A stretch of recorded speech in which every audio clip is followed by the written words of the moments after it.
ठीक है। देखेंगे हम लोग कालीबंगा को थोड़ा सा देखते हैं।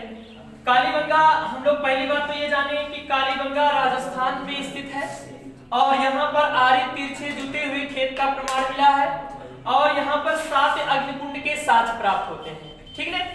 कालीबंगा में हमें देखेंगे जो अंत्येष्टि संस्कार है, हम लोग ये जानते हैं कि 16 संस्कार होते हैं। 16 संस्कार में 3 ऐसे संस्कार होते हैं जो माँ के गर्भ में हो जाता है ना। गर्भाधान, पुष्पाधान, है ना, सीमांतो, ये 3 जो संस्कार है ये माँ के गर्भ में हो जाता है। बाकी एक मृत्यु के बाद जो अंत्येष्टि संस्कार है मृत्यु के बाद होता है। यहाँ पर जो है जो अंत्येष्टि संस्कार के 3 विधियां प्राप्त होते हैं, पूर्ण समाधिकरण, आंशिक समाधिकरण और दाह समाधिकरण। पूर्ण समाधिकरण में क्या होता था, जब किसी की मृत्यु हो जाती थी पूर्ण समाधिकरण में तो उसके सर को देखिए, सर को उत्तर की दिशा में और पैर दक्षिण की दिशा में क्या किया जाता था, दफना दिया जाता था।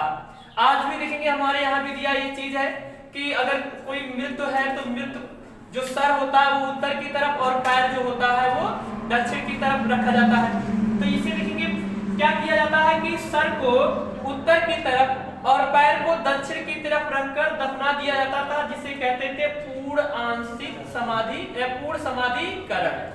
और जो आंशिक समाधिकरण ये होता था कि अगर किसी की मृत्यु हो जाती थी ना तो उस शरीर को खुले आसमान के नीचे रख दिया जाता था और रखने के बाद चील कौवे क्या करते थे, उनके मांस को खा लेते थे और खाने के बाद जो अवशेष बचता था फिर ले जाकर उसे मतलब अंत्येष्टि के रूप में रखते थे।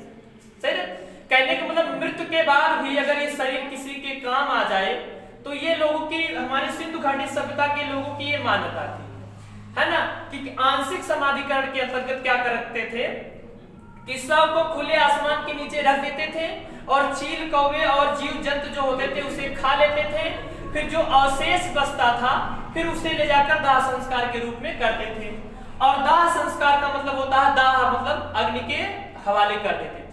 तो सिंधु घाटी सभ्यता के कालीबंगा में हमें जो अंत्येष्टि संस्कार है वहां की 3 विधियों के बारे में हमें प्राप्त जानकारी होता है, पूर्ण समाधिकरण, आंशिक समाधिकरण और दाह समाधिकरण। तीनों के बारे में कोई दिक्कत नहीं ना। ये क्या किया जाता था कि सर को उत्तर की तरफ, पैर को दक्षिण की तरफ रखकर दफना दिया जाता था और आंशिक में क्या किया जाता था कि शव को खुले आसमान के नीचे रख दिया जाता था। जीव जंतु चील कौवे जो भी जीव होते थे खा लेते थे, जो अवशेष बचता था फिर ले जाकर प्रवाहित कर देते थे। और दाह संस्कार करने का मतलब ये चीज होता है कि मतलब उसे अग्नि के हवाले कर दिया। और हम लोग नहीं जानेंगे कि कालीबंगा एक ऐसा स्थल है कि जो दोनों तरफ दुर्गीकृत है, मतलब दोनों अलग अलग दुर्गीकृत है। हमने बताया था कि कालीबंगा अलग अलग, सुरकोतरा 1 में, चंदहुदरो चंद है, धौलावीरा 3 में। मतलब कालीबंगा एक ऐसा स्थल है जो ईस्ट वेस्ट है, दोनों अलग अलग दुर्गीकृत है। कालीबंगा अलग अलग और सुरकोतरा 1 में। देखेंगे ये सुरकोतरा ने यहाँ पर जो स्थल प्राप्त हुए हैं ना वो अगर मान लो ईस्ट वेस्ट है ना, दोनों एक में है, एक में है। कालीबंगा अलग अलग, सुरकोतरा 1 में और चंदहुदरो चंद है और देखेंगे धौलावीरा 3 में, है ना। जो धौलावीरा है वो कितने में है, गुजरात में ही है धौलावीरा, धौलावीरा 3 में, ठीक है। तो इस प्रकार से ऐसे चीज है। और हमें यहाँ से मतलब एक बालक की खोपड़ी प्राप्त हुई है और उसमें 6 छिद्र प्राप्त हुए हैं और 6 छिद्र से ये मालूम पड़ता है कि पहले के लोग भी शैल चिकित्सा, शैल चिकित्सा का मतलब होता है जैसे ऑपरेशन को शैल चिकित्सा के नाम से, मतलब ऑपरेशन ये अंग्रेजी वर्जन है, हिंदी को हम लोग शैल चिकित्सा कहते हैं। तो शैल चिकित्सा के बारे में जानकारी प्राप्त होती है। तो ये रहा हमारा कालीबंगा।